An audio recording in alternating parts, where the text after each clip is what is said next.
이번 주일에는 12.7 한국교회 200만 연합예배 및 큰 기도회가 열립니다. 이번 예배는 한국교회사에 남을 만한 사건이 될 것이라 저 역시 꼭 참석하여 역사의 한순간의 증인으로 서 있을 예정입니다. 한국교회 대부분의 교단들이 마음을 모아 이런 예배의 자리에 함께하게 된 것은 사실상 기적에 가까운 일인데, 그것은 그만큼 우리 사회가 맞이하고 있는 현실적인 위기가 크다는 반증일 것입니다. 이번 예배를 통해 한국교회는 그동안 우리 사회가 병들어가고 있는 현실에 대해 방치하거나 동조했던 죄를 회개하고 나라를 다시 새롭게 하는 일에 적극적으로 나설 것을 다짐할 것입니다. 특히 차별금지법 혹은 평등법의 이름으로 대다수 국민들의 양심과 표현과 종교의 자유를 억누르고 자유민주주의 체제를 흔들며 대한민국을 전체주의 사회로 만들어버리려는 악법을 막기 위해 한마음 한뜻으로 목소리를 낼 것입니다. 그래서 이번 예배는 기독교인만을 위한 일이 아니라 대한민국 국민 전체와 이 땅에서 살아갈 우리 아이들을 위한 일이기도 합니다. 저는 2015년 오바마 대통령 당시 미국에서 동성결혼이 합법화되는 것을 보면서 미국 사회의 세속화 과정과 속도에 관심을 가지게 되었습니다. 그래서 2016년 미국은 어떻게 동성결혼을 받아들였나? 미국 법원의 동성결혼 합법화 12대 판결이라는 책을 내게 되었습니다. 자료를 찾아보니 1960년대 말 소위 68 성혁명이 서구 사회에서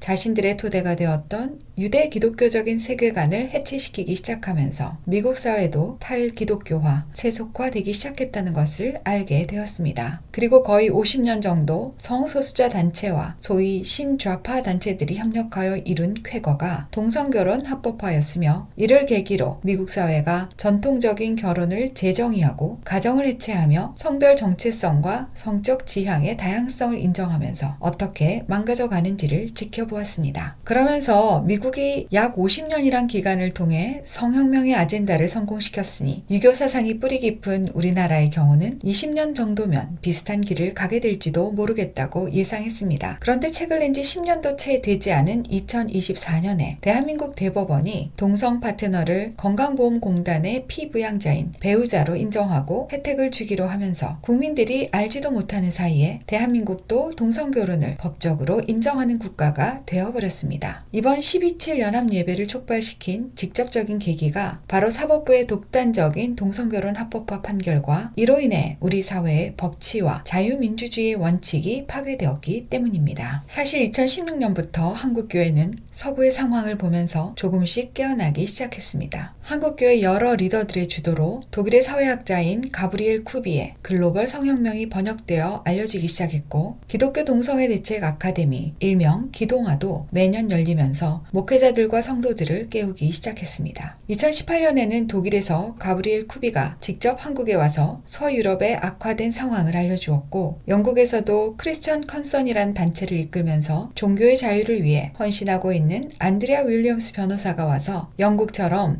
개인이 자신의 양심에 따라 말하고 행동하면 처벌받는 나라가 되지 않도록 한국은 미리 대비하라고 경고해 주었습니다. 덕분에 그 사이 한국교회의 성도님들이 많이 깨어났고, 법조, 언론, 의료, 대학 교수 모임 등 전문가 단체들도 세워지게 되었습니다. 그러나 미국과 유엔을 등에 업고 성적 지향과 성 정체성이란 영역을 차별 금지 목록으로 만들어버리고 말겠다고 하는 성소수자 인권운동은 대중문화와 공교육을 도구로 하여 일반 국민들의 인식을 많이 바꾸어 놓았습니다. 이들의 구호는 사랑이 이긴다, 차별 금지, 혐오 반대 등 너무도 아름다운 것들이지만 실상은 법을 동원하여 그들의 아젠다에 반대하는 모든 국민들의 입을 막고 처벌하겠다는 무시무시한 의도가 들어있습니다. 단 하나의 정해진 답만 말할 수밖에 없는 전체주의 사회로 가는 문을 열겠다는 것입니다. 이와 더불어 민주, 진보 정당을 중심으로 2007년부터 포괄적 차별금지법을 제정하려는 시도가 끊임없이 이어지고 있으니 유럽과 미국도 무릎을 꿇어버린 글로벌 성혁명의 도전 앞에서 아직 한국 사회가 버티고 있는 것이 기적일지도 모르겠습니다.